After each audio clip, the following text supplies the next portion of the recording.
What is up, Code Geass fans? Simon here. Welcome to HannaTalk. Happy 2021 to everybody. We finally made it to the new year.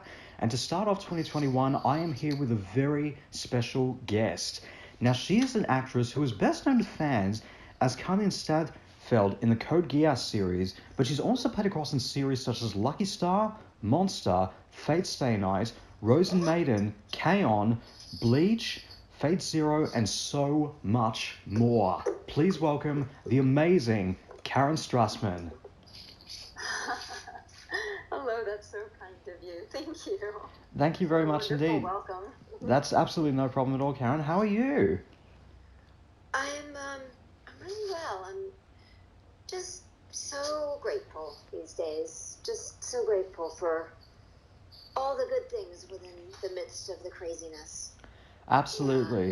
Yeah. That's definitely true. Which leads into my first question. Obviously, during this time with what's been happening with the pandemic since last year, how have you been keeping things up, especially on the acting side of things? It has been a surprisingly busy year for me, and I had no idea when all of this hit that any of this would be possible. I ended up building a studio in one of my closets, as most busy working voiceover artists kind of have had to do that during this time. We've all sort of either built studios in our backyards, in our garages, and many of us have just converted our closets into studios. And that's what I did. And so I've been recording state-of-the-art games, huge anime, big cartoons, commercials, and all sorts of things from my closet all year. Fantastic. And I've also been, I'm an acting coach and a voiceover coach and a dialect coach. So I've been coaching all my clients over Skype, and I've been coaching a lot of group Zoom classes, and I used to have a waiting list. Well, I have a waiting list again. I opened up the waiting list, and then it flooded. So I have many people who want to work with me now as a coach. So that's happening, and then on top of that, as you know, I also do a lot of on-camera work, and I booked a recurring role in a major TV series that's coming out on FX later this year. Fantastic. A really cool show and a really cool role in that show that I can't name or talk about, but I'm very excited about it. So I've also been taking COVID tests, and I've been on set a lot as well, shooting. So it's been such an unexpectedly busy and rich and cool time, and I'm so grateful. Absolutely, that sounds fantastic. That's absolutely fantastic in that regard. And especially with obviously what's been happening during this time is especially trying to keep as safe as possible and keeping the testing up as possible, especially as you were talking about, with not just being a voice actress, but also doing the on-camera work as well, where safety is you're physically there on set. So you have to keep the safety up and maintain the guidelines as much as possible during this time. Yeah, it used to be, in normal times when you're on a TV set, shooting film or TV, right before they shoot, they, turn the camera on and the sound on, and they say action. So they usually say, and rolling, speed, and action. And now they say, rolling, speed, masks off, and action. And then when they cut, they say, cut, masks on. So we all have our masks on until the very last second. And then there are people on set, this is very funny, in tennis matches, how they're ball boys or girls or people who run across the tennis court and pick up the balls in between. You know what I'm talking about? Yes, yeah, that's right. Okay, yeah. In tennis. Well, they have mask runners, and these mask runners have these Ziploc bags, and when they say action and take off your masks, and all the mask runners will run on set and hold the plastic bag in front of the actors, and the actors will put their mask in the plastic bag, and the mask runners will zip up the Ziploc baggie and run off to the other side of the set. And then when they call cut, all the mask runners run back and open up their Ziploc baggie, and we reach in and pick up our masks and put them on. So it's very, very well organized. It's very much like a tennis match just happening right there. That's so fantastic. Now let's get started with talking about that sounds fantastic. Now, talking about the very beginning of your career, how did you get started in acting? It was something that I was drawn to as early as I can remember. I just loved it. I was not in my family. There was absolutely no rhyme or reason for it. But since I was a kid, as far back as kindergarten, I was in every school play that I could get into. And then when I was when I was 12 or 13 or 14, I was in a beautiful production of The Miracle Worker, and I played Helen Keller as a little girl, in a really moving play by William Gibson, where it tells the story of how Helen Keller starts, when she was a little girl. Helen Keller was a blind and deaf girl who grew up to go to Harvard and become a genius, and she's celebrated and respected all over the world now. Died many years ago. But when she was a little girl, she didn't know that language existed, and she lived like a wild animal. And her parents wanted to get a nanny to tame her so she wouldn't be a wild animal anymore. And that nanny saved her life and helped her realize that language and communication exists. And like I said, she went on to become a brilliant student at Harvard and very famous and very inspiring across the world. So I played this character on stage, and I got rave reviews for it, and I just fell forever in love with acting at that time. I loved the idea of being able to jump into somebody else's, some other human experience and some other human soul, and transport an audience through transporting myself into the human experience, and make people cry and laugh and all those things. So that's how my love of acting started. And then I wanted to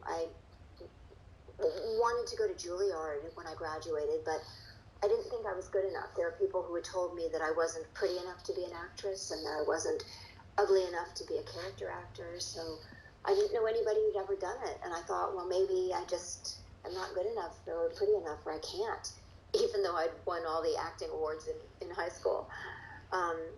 So instead I went off to study French in France, in Paris, and study psychology and do theater on the side. And while I was there, I got an apprenticeship when I was 19 years old to be a dialect coach and coach French actors to act in English for the camera, because there were a lot of co-productions coming through France. So it was a fluke. I was really good at it, and I got hired full-time at the age of 19 to be the main dialect coach for this big studio. And they were sending me to famous actors' homes to coach them for their movies, and they were sending me on set to coach on set. And when I was on set, somebody said, "Oh, little Karen, she's so cute, we will give her a role." So I got a role in a French TV series, and then I got an agent, and then I started doing voiceover in France. And I started, I was an Anglophone voice actor over there, because there was many, many cartoons that came through town, and they sold better if they recorded the original version in English. So they sold better internationally. So I started doing, at the age of 20, tons and tons of voiceover, animation, anime, dubbing films, video games. And so my career sort of actually started when I was 19, 20 years old and living in France. And I worked there for, about 16 years as a professional actress, very successful and grateful and happy. And then I had a yearning to move to Hollywood and do more films in English and, work in America, work in my own mother tongue again, even though I was fluent in French. And then I moved here, and things just sort of really opened up here. Fantastic. So I've just sort of been taking risks and diving in my whole life, even though people told me I wasn't pretty enough or good enough or anything like that. So that's kind of cool.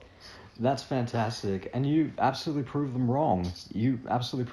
Because look at where you are now, which is just fantastic. Now, speaking about a fair bit with the voiceover work you've done, now, as many people will know that you've worked across a variety of anime series, and anime has been mostly been based on manga. Have you ever read the manga for any anime series you worked on, or ever became familiar or heard of a project you worked on before you started working on that series? It depends on the series, actually. There are quite a few that I was aware of beforehand, and I would, do a little research on it.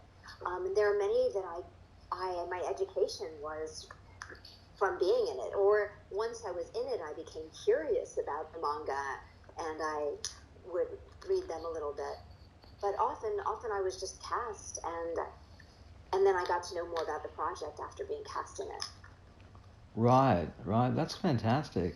And what was like your first voiceover role? First voiceover role.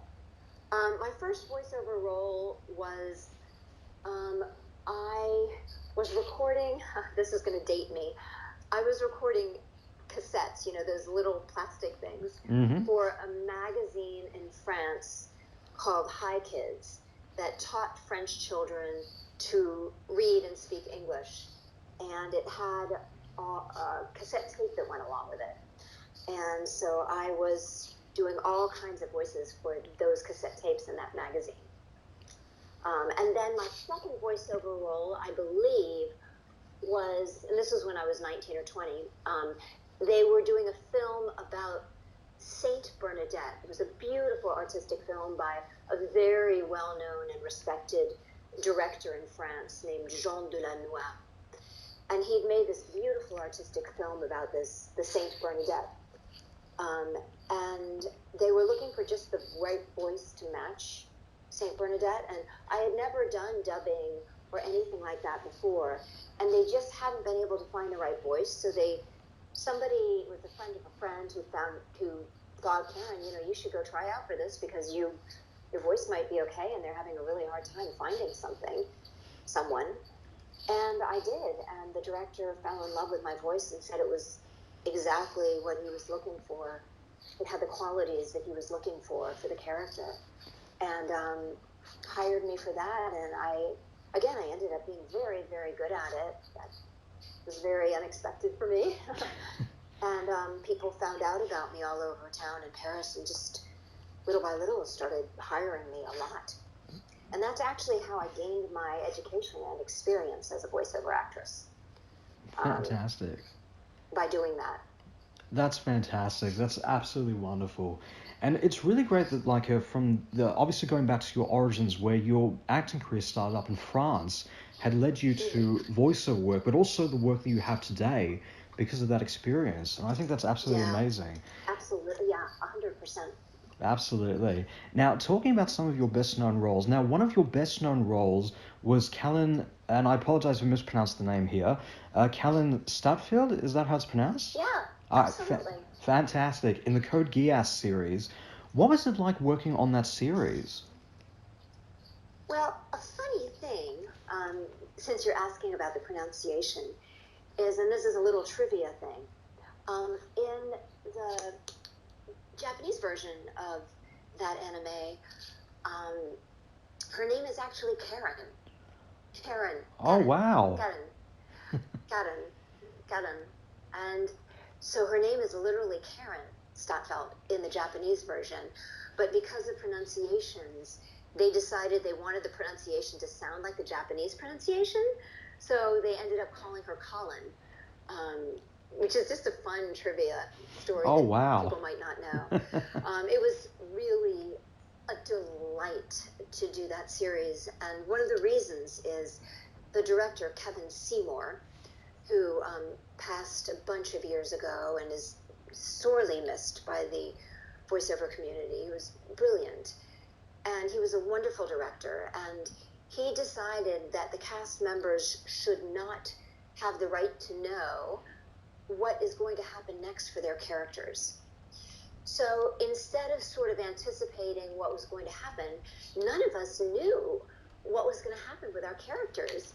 And so we were literally every single moment in the present moment is the feelings and the action of our characters, which was just very different from other shows where I would know, oh, this is going to happen and this is going to happen.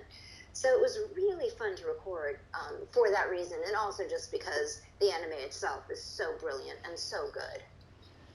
That's absolutely fantastic, and I think that's amazing how you said about like how that one person working on the anime said that like you were not allowed to know about what was going to happen next with your character or with the story just in general. That reminds me of an interview that I did with Joshua Seth last year when he got advice from this one actor who said, don't read ahead, just be surprised. So he would walk into it having no idea what to expect for the character he was going to play or where the story was going to go ahead going forward, which is just fantastic. Yeah. And I've since sort of tried to apply that in other acting jobs and literally keep myself in the present experience of that character instead of anticipating. Absolutely. That's fantastic.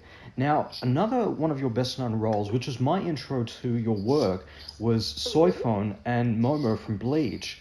What was it like working on Bleach? Well, Bleach is just so iconic. So it was just, and because the series is so big, we got to spend so much time, recording our characters. So it wasn't like one of these short series that's over and you're done with. We kept going back for years and years. And I got to watch Soifon evolve and, see the beauty and the tragedy of Momo Hinomore, and you really got to be in the experience of the whole show evolving and experiencing your characters evolving a lot. Absolutely. It was definitely an amazing series. I think one of the best action anime series I've seen in a very long time. It was just so fantastic, not just in terms of the spectacle of the action and all that, and not just in terms of the performances, but each character getting their own sort of individual arc and looking into the backstory of not just the heroes, but also the villains as well, which is amazing. Yeah. And for me, especially at that time, because Bleach was one of the biggest anime and one of the longest running for what it was during its time, and was considered, I think, around that time, one of the top 3 popular anime during its time, next to, I believe it was, I think it was one of the top 3 anime during its time, next to, I believe it was Naruto, and I think it was Dragon Ball at the time. But it was, it wouldn't surprise me that much because it was absolutely fantastic. And speaking about a little bit more with regards to Bleach, it was confirmed, I believe, just last year or the year before that by the creator that they are developing an anime adaptation of the final arc from the manga, the 1,000-Year Blood War arc. How excited are you to know that there is more story to be told in... Yes, they are finally adapting the final arc from the manga. And I can tell by your reaction, you're just absolutely ecstatic to know that there's more story to be told in the Bleach universe. It's so fantastic. And with regards to the future of Bleach, is there anything that you personally want to explore in Bleach going forward in terms of spin-off series or in terms of like sequels or even like ideas for that? I guess I'd say I'm just more curious about what the creators themselves have in store, in terms of what is going to be coming up with this new series. But one thing that I would love is I would love for Momo Hinomore to be resurrected and for her to come back and be more of a hero, because she was such a pure soul and such a beautiful soul, and it was so tragic, how she was what happened to her. I won't say for the people who don't know, but I cried. It broke my heart. So I'd like to see her resurrected and to be able to come back into her beautiful power. And for Soy Phone, I just love to see her have more opportunities to be even more badass. Absolutely, that would be fantastic. And I think with regard, and as you were speaking about, of course, with Momo, I don't think it was confirmed in the anime whether she was killed off. I think they kept that like pretty secretive, or they may kind of imply that she was still alive from all that. But I'm not going to spoil it out there for anyone who, for all the listeners out there who haven't seen it. If you be sure to get into Bleach, it's a fantastic series. It's absolutely amazing, and I'm so excited that they're finally adapting the final arc from the manga. It's going to be amazing. Yeah. And leave a like or a comment, guys. What is it you personally want to see in the final arc for this anime series, knowing that they're adapting the final arc from the manga? Because that would be so awesome. Now, looking across at some of your other roles that you've done, you've also played across in series such as Lucky Star, Monster, two of the Fate series, Fate Stay Night and Fate Zero, Rosen Maiden, and K-On! What was it like working across those projects? What was it like working with? Say that again. What was it like working across those series? Wow. Each one of them is so different. Ooh, sorry, I have a pot of tea on. There, it was whistling. They are all so different. I mean, Lucky Star Lucky Star was one of those series that none of us wanted to end because it was just so delightful. It was just so much fun, and I think I did. I literally cried when it was over because I didn't want it to end. So playful and just such a fan favorite because of all the inside jokes and everything. Monster, and I'm so glad you mentioned Monster because that is actually my favorite anime that I have ever done. Wow. And Monster, gosh, it's just so raw and unexpected. And Guillermo del Toro had originally bought the rights many years ago to do a live action movie of Monster, which I think would be absolutely incredible. I don't know whatever happened with that, but if it's very hard to get a hold of because they didn't when they released it, they didn't, for some reason weren't able to do a very good job of that. But if anybody can get a hold of the series Monster, it is just brilliant and like gut wrenching, and yeah, that's all I'm gonna say. Fantastic. I don't know. I know you named a few other series as well. I forgot what those were that you mentioned, but I'm happy to talk about any of them. No, that's absolutely fantastic. That's just wonderful. So you also started in a couple of the Fate series, such as Fate Stay Night and Fate Zero, but also played in K-On! And Rosen Maiden as well. K-On!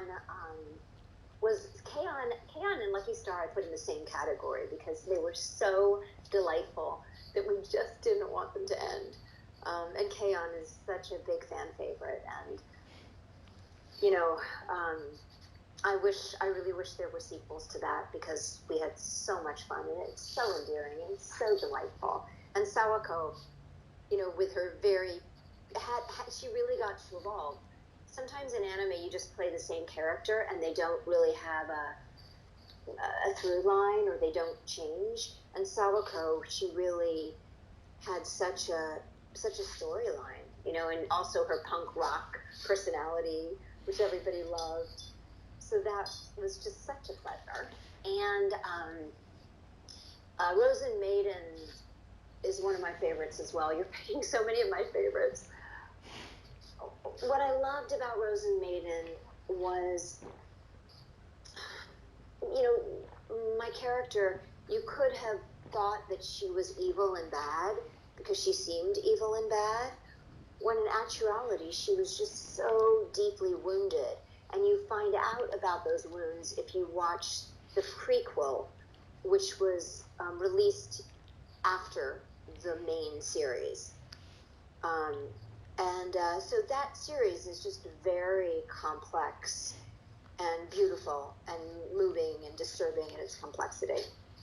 And Fate Stay Night is just so much fun. Fantastic. So, yeah. That's absolutely fantastic. And speaking about, of course, with live action, as you mentioned about, of course, with them, with Guillermo del Toro, I think it was just had a bit of a brain snap there, but that's okay. So as you were mentioning about before, with them wanting to do a live action monster movie, there's also been live action films on the Bleach series. Did you ever get the chance to watch the live action Bleach film? And what's been your opinion on anime being adapted for live action? I did not get to watch live action Bleach, and I'm very curious about it.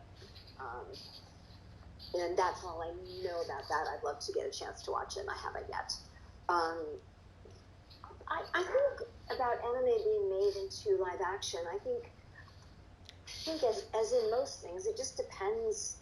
It really comes down to if it's well done or not. You know, as with any project, you know, any project at all. It's just a question of it being really well done and well represented. You know, I mean, there's many cartoons or cartoon movies or animated movies that I've seen made into live action, and I just like the animation better. For example, The Grinch Who Stole Christmas. I will always love the original animation for that, and I won't be as excited about the live action version of it. But then there's some live actions for anime that just are really, really good. So I think it just depends on the project and the filmmakers and the quality of the project and all of those things. Absolutely. I think that's definitely true in that regard. But also having the same, and I think it also helps to have the same creative people that have worked on those anime projects involved in the production of the live action project, just to keep a sense of continuity happening and to keep it as faithful to the original as possible. Yeah. And I think that's really what they need to do. And that's what I've heard about with regards to series, for example, like One Piece, where they've got the creator for the manga involved in the live action TV show. I think they're still developing the One Piece series, but that's as far as what I know about it. So I'm really excited to see any of the series that you've done. And also, like, for Bleach, when they start to develop sequels, just really go on into this and just really be respectful to material as much as possible. Yeah, and I agree. And I really agree. Absolutely. And let me know to my listeners in the comments below, leave a like or a comment if you really want to see Karen Strassman make an appearance in the live action Bleach sequels. That would just be so amazing. I would love that. That would be absolutely fantastic. Now, you've also starred in various video game projects, such as the Dead or Alive series as Helena Douglas, Sonic the Hedgehog as Rogue the Bat, but also played across in other video game projects like the Persona series, Mortal Kombat, and Detective Pikachu as Rose Milton. What was it like playing across those projects? Oh, I love each and every one of those projects. Each and every one. Rouge the Bat is just... I just love playing her. I tend to really enjoy doing the sexy characters. It's fun, so much fun. And the fact that she keeps coming back in all the video games, so again, there gets to be some continuity with her, is just a delight.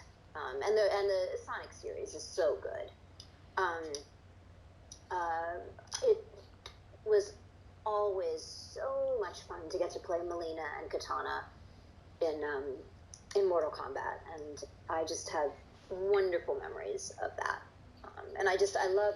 It's really fun to play badass characters. You know, it's exciting and fun.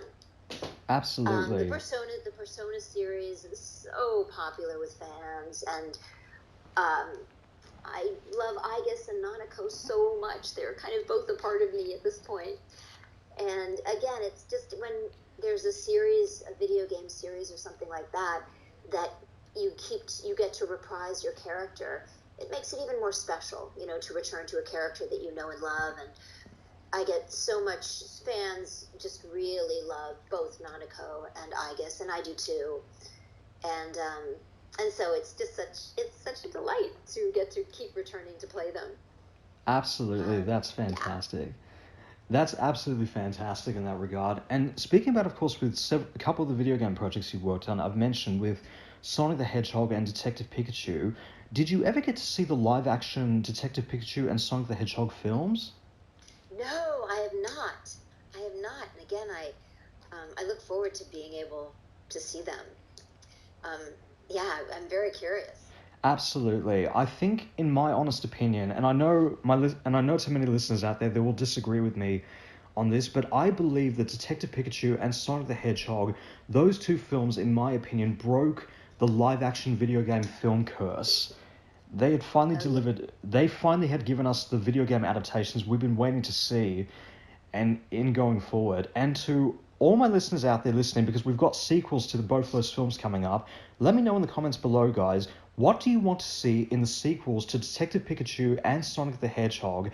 And leave a like or a comment if you really want to see Karen Strassman reprise her role as Rouge the Bat in the sequel to Sonic the Hedgehog, or make a live-action appearance in either of those films. That would be amazing. That would just be absolutely fantastic. It would be really fun. Absolutely. And speaking of that, of course, with live-action projects, now we've had the announcement of several video game projects being announced for live-action, Mortal Kombat being one of them. I think they're releasing the film around this year. Is there another video game project that you've worked on that you want to see adapted for live-action as a film or a TV show? Oh, that's a really good question. Well, Persona is so popular. I would imagine people might really enjoy that.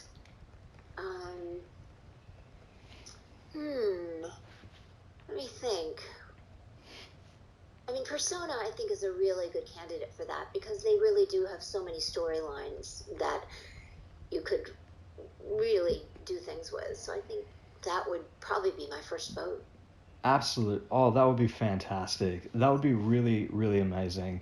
I think I would also really love to see them redo a live-action Dead or Alive film. I think I would really love to see them do something like that. That would be absolutely amazing. Because when people think, of course, like the fighting game series, obviously Mortal Kombat being the most notable one, but also Dead or Alive being the next notable, I'd love to see them redo like Dead or Alive as a film or even as a TV show. I think that would be absolutely fantastic.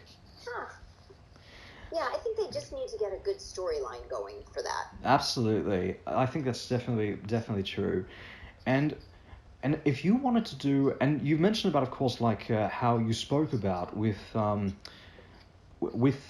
course with K-On! And I think also with K-On! And of course the Fate Stay Zeros, as well as Code Geass, how you said you wanted to see more with those series.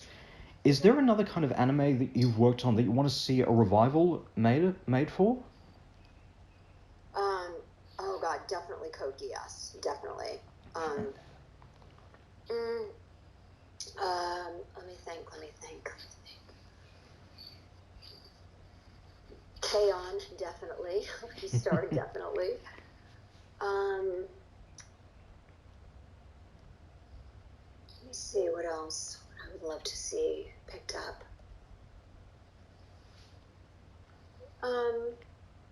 IGPLX would be fun. God, I'm trying to my brain freeze. Let me see what other series would be fun. I don't know. Are there any you can think of that I've done that might? I think personally, I don't always remember all my. I've done.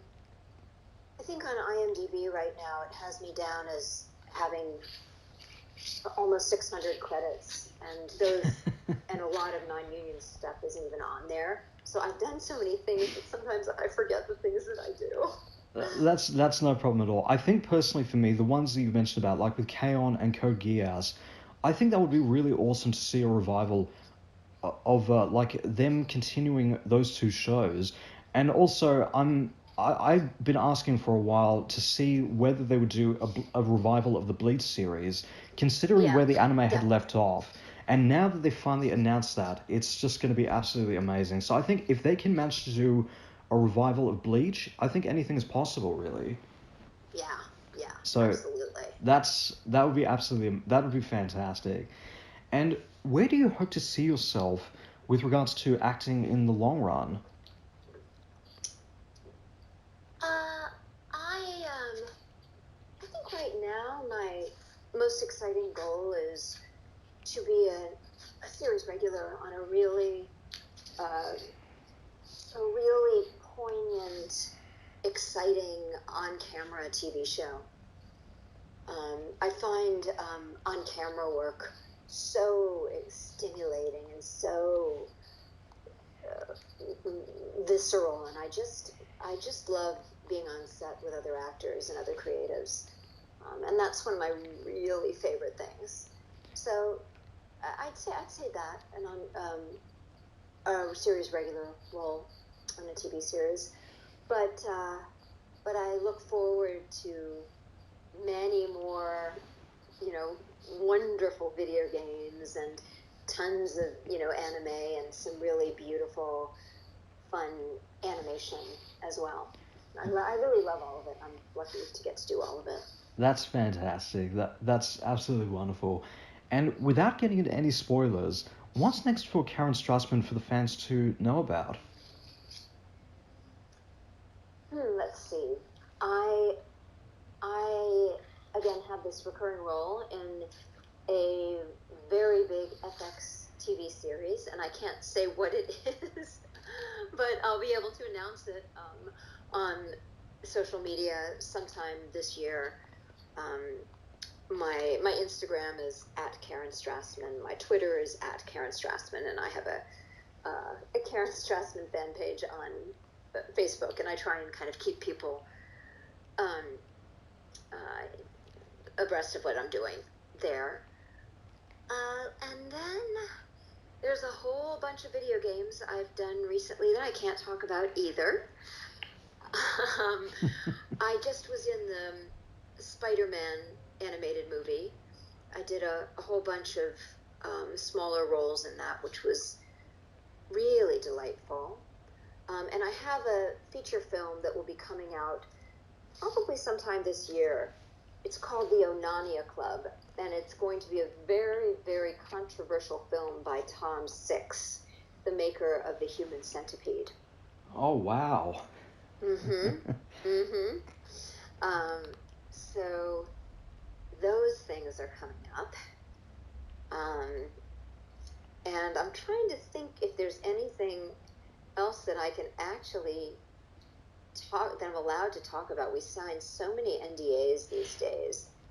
Let me see.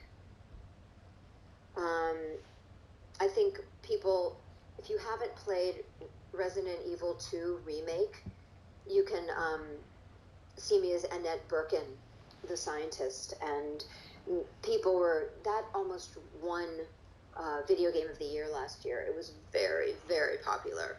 So people will probably really enjoy that.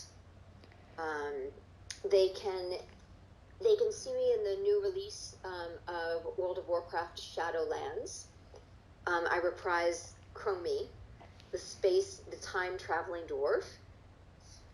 They can see me in Dragon's Dogma as Soleil's mother. If they play Wasteland 3, I play a number of characters in that, and they'll recognize my voice. If you're watching the series Homecoming, you can see me in that. In the video game Blade and Soul Revolution, that just came out. You can see me in that. You can see me in the beautiful Netflix series Ghost in the Shell. I play a very, very moving character in one of the very last episodes. You can hear me in Final Fantasy VII Remake. And as Annette Birkin again in Resident Evil Resistance. I play Fiora in the video game Legends of Runeterra. And there's a very, very cool project out called Thumb Wars. And I'm in Thumb Wars, The Thighs of Sky Skipper. And if you guys want to see something really super cool, all the characters are thumbs. And I've lent my voice to a few of those characters. So those are everything that has just recently come out. If people are watching the TV show Creep Show, you can see me as the horrible Leslie Dowd who gets killed in a horrible, terrifying way. You can play me in the Shantae video games as the character Sky. And a bunch of Fire Emblem stuff has recently come out too. So there's a list of some things that I can talk about. That's absolutely fantastic. Now that's absolutely amazing, and definitely looking forward to seeing those projects as well. That's absolutely fantastic. Final question: what do you think Carlene would say if she was in Australia? Oh, Colin from Geass? Yes. Wow. She would say,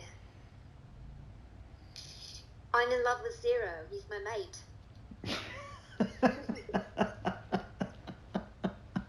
That's absolutely fantastic. No, that's absolutely wonderful. That's fantastic.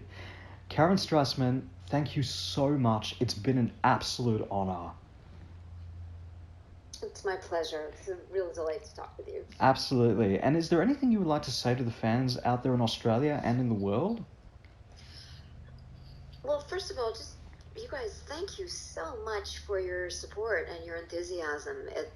We record all these things pretty much alone with a director and an engineer. And when the projects go out into the world and people enjoy them so much, and I get so much generous positive feedback, it's just so magical. And then the other thing that I would just encourage people to do is follow your dreams. I think a lot of us sometimes have dreams and people discourage us from them, or we're afraid, or we don't know how we're going to do it. And I think that our lives are a little bit like a video game in that way. I think you up level, you have a challenge that you have to pass through, and then you can up level to the next challenge, and then you have the next challenge. So don't let challenges get in the way of following your dreams. Don't let naysayers get in the way of following your dreams. I think we all have an inner voice that sometimes we don't trust because we're so busy listening to the outside world. Oh no, that's good, that's bad, I can't do that. And I think that when we really listen to those quiet voices in our heart, I know it's a cliche, but I really find it to be true. Trust your intuition, trust yourself, trust your creative impulses, take risks, trust your heart, and be kind, because we never know what anybody else is going through. Absolutely. That is fantastic. That is absolutely wonderful. And thank you very much for that. That's just absolutely fantastic. That is just my pleasure. That is just wonderful. Well, guys, if you'd like to find out more about Karen Strassman, you can check out the links which I'll put to in the description below. Don't forget to subscribe down below to HannaTalk. Check out the links below, comment below, like, subscribe, click that bell. Thank you all so much for listening. This is Simon and Karen Strassman signing off. Happy New Year, everybody.